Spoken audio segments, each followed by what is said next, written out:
exception. There was a very contentious committee hearing yesterday when Fairfax County Delegate Kathy Tran made her case for lifting restrictions on third trimester abortions, as well as other restrictions now in place.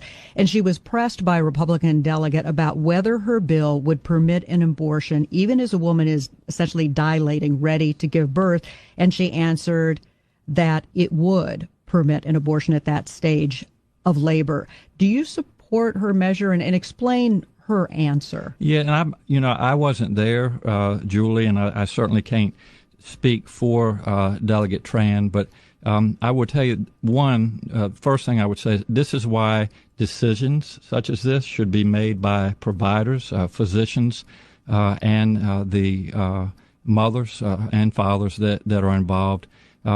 There are, when we talk about third trimester abortions, these are done with the consent of obviously the mother, with the consent of the physicians, more than one physician, by the way.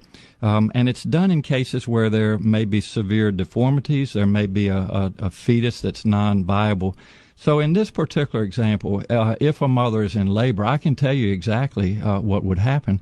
The infant would be delivered. The infant would be kept comfortable.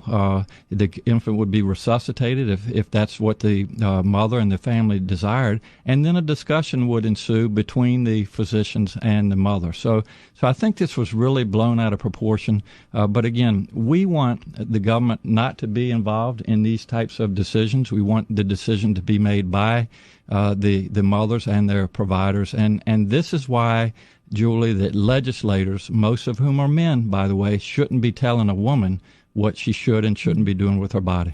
And do you think multiple physicians should have to weigh in, as is currently required? She's trying to lift that requirement. Well, I think it's always good to get a second opinion, and for at least two providers to be involved in that decision, because these decisions shouldn't be taken lightly. And so, I would certainly support more than one provider.